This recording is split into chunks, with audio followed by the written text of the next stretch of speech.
Well, thank you, Mr. Olson, City Clerk of Newton, for coming in and speaking with me to help. This is as close as I can get to being in my classroom, but, with a virtual background. But on behalf of my students, very much appreciate your time on this late day in October. So first, just generally, just how are things going? As of today, we have had 40,000, almost 41,000 requests for ballots to be mailed. And 30,000 of those ballots have already come back to us. So we are doing quite well. We have about 63,000 registered voters in Newton.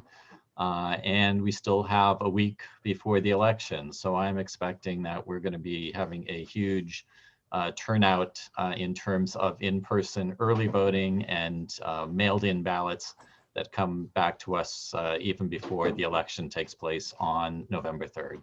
So almost every ballot will be run through one of our AccuVote machines. These are tabulators. They read the ovals that have been filled in on the ballots to know which candidate was voted for.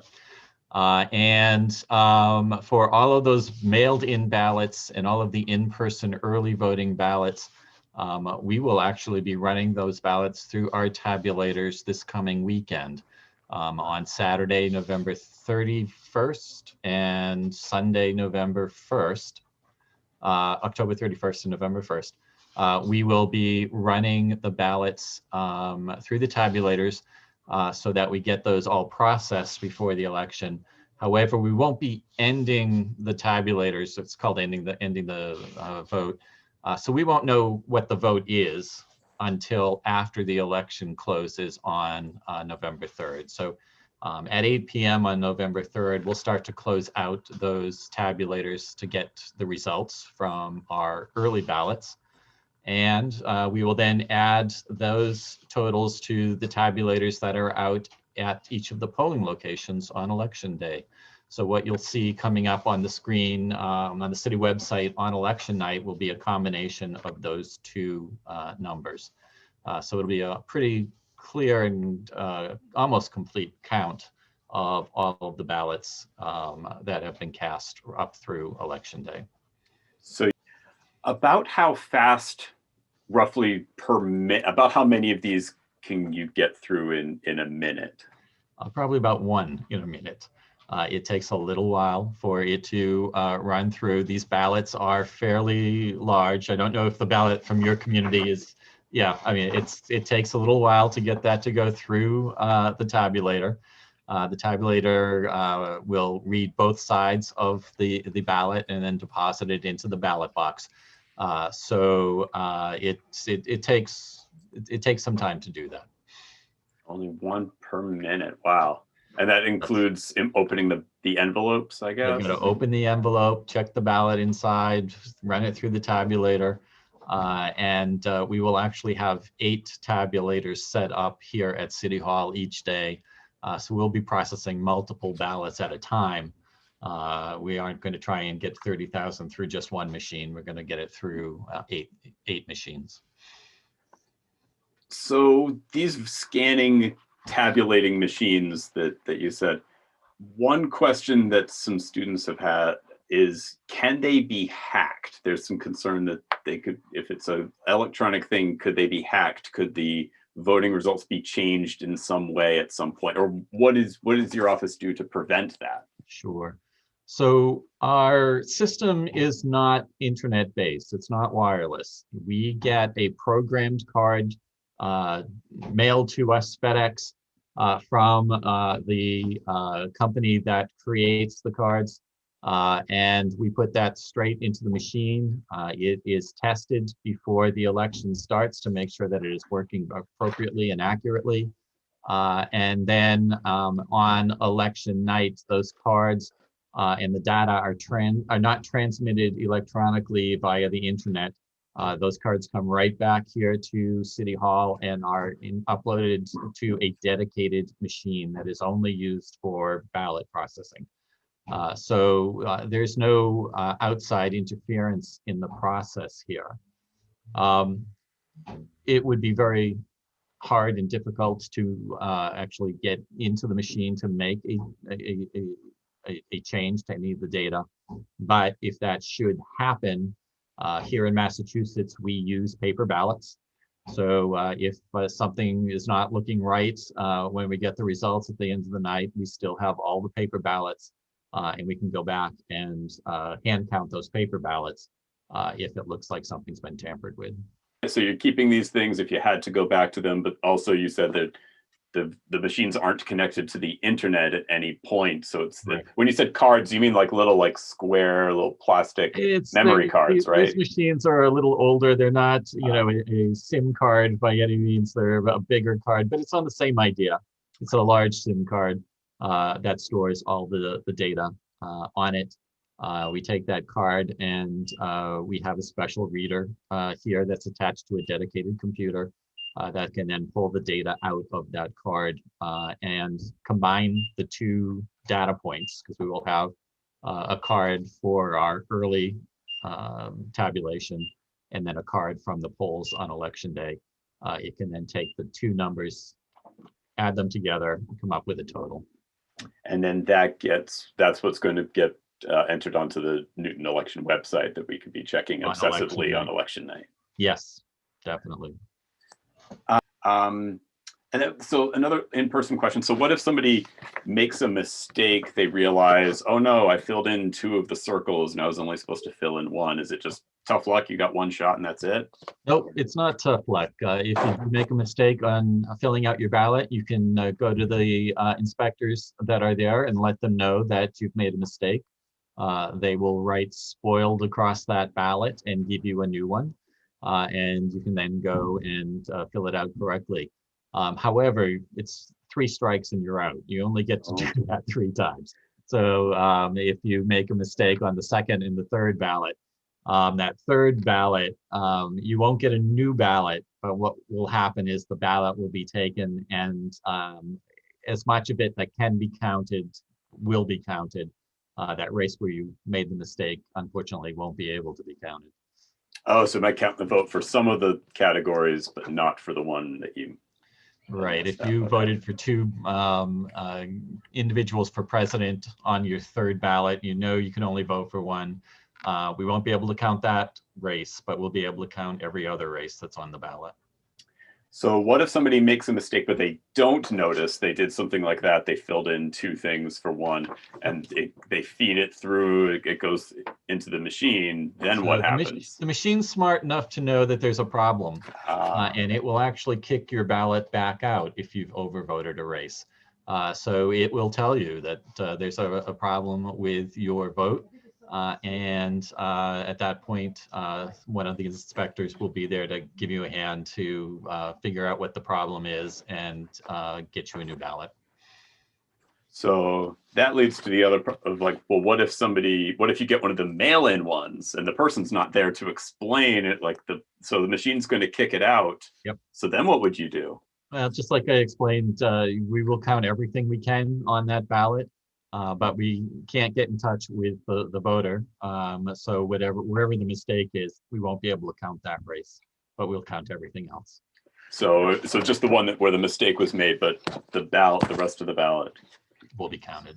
Okay. Yes. But there's an address on my envelope, and then there's so doesn't that mean like the government knows how each individual voted? How do those get separated, or are they connected? Well, we've got to check in that you have actually voted. We got to know that you've returned your ballot and that you are voting.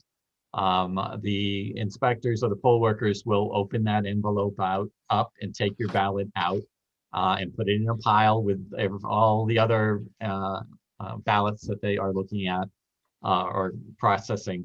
But when we're talking about 30,000 ballots, nobody is taking the time to see what is on your ballot. It's more a question of let's get it open, let's get it ready to go through the tabulator and then send it through the tabulator. So the envelope and the ballot end up getting put into separate piles. So they checked off that this person voted, but it's separate from the vote. Correct. So we won't know what's on your ballot. We take that out of the envelope, we put it in a pile. We check off that you voted, but we're not recording how you voted. All the sort of what if things that could possibly happen. So like I got one and my wife got one of these. Is there anything to stop me or my wife from just having filled in both ballots, putting them into the thing and mailing them out? Basically, one person gets to vote kind of twice, right? Well, you do need to sign the envelope that you return your ballot in. And we can only accept one ballot per envelope. So if a husband and wife were trying to, save some time and put both ballots into the envelope, those ballots actually will be rejected because there is only can be one envelope, one ballot per envelope, and the envelope has to be signed. So your signature needs to be on the outside. So you couldn't secretly fill it out for your spouse and send it in because they need to sign the envelope. And what is that signature? So then I guess when the envelopes are getting opened, someone's matching that signature. So if there is, again, with the numbers that we're doing, it's going to be more of if there's a question or a discrepancy, we will match it up with the application that you sent us in regards to wanting a mailed ballot. So you had to sign your application. We now have a current signature on file here in the office. And if there's a need to compare that to the signed ballot envelope, we can do that. Gotcha. So that would be a recent signature that we had to do to get these things is going to get matched up with what's on the envelope. Yes. That should match it. Yep. Okay. Are there drop boxes in Newton as well as, so I could put this in the mail if I put it into one of these things, right. But are there drop boxes too? There are drop boxes here at City Hall. That's our only location for drop boxes. We have two outside the building, one right at the driveway level, one outside the front door, and then a third one inside the building outside the city clerk's office. So there's options here at City Hall, but we only have the City Hall location here in Newton for drop boxes. And that's really for security reasons. We do have all of our 3 drop boxes under video surveillance. Oh. The police do regularly come by City Hall to check on it. And we are emptying those drop boxes, depending on the day, sometimes on an hourly basis, given the number of ballots that are being dropped into it. So it is a security measure that we've only have them in the one place. We wanted to make sure that we could control them and have our eyes on them and know what's happening with them. So if they got wet or something, like I've heard of at least a couple of cases. There's one in Boston, I think, very recently of something bad happening to one of those, and then they get set on fire, they get wet or something. Are they still, when they dry out, could they still be fed through the machine, or those ballots pretty much?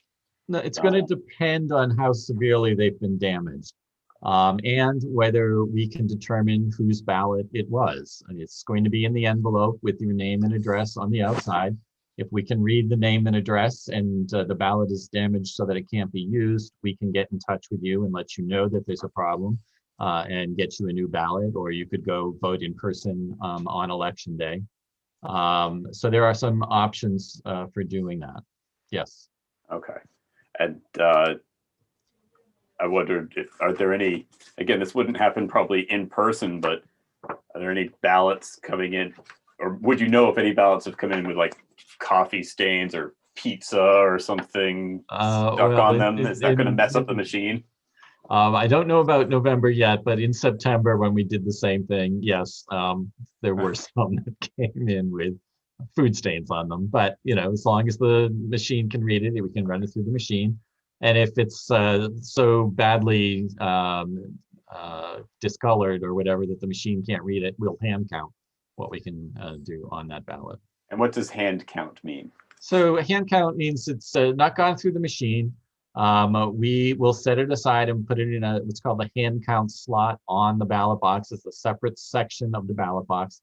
And after we've run everything through the tabulator, we will then pull all those hand count ballots out, and we will literally hand count each of the races on each ballot and come up with a total for the hand counts that we can add to the total from the tabulator. Okay, so that'll get added to the ones that were automatically calculated. Yes. And that will get added when you're putting it onto the website? That'll get added within the day or two after the election, but they are counted on election night. What we get up onto the website on election night is what has gone through the tabulators. For those few that we do have to hand count, it's usually doesn't make a significant difference, but every vote does count, and we will get those onto the certified final results before we certify the election.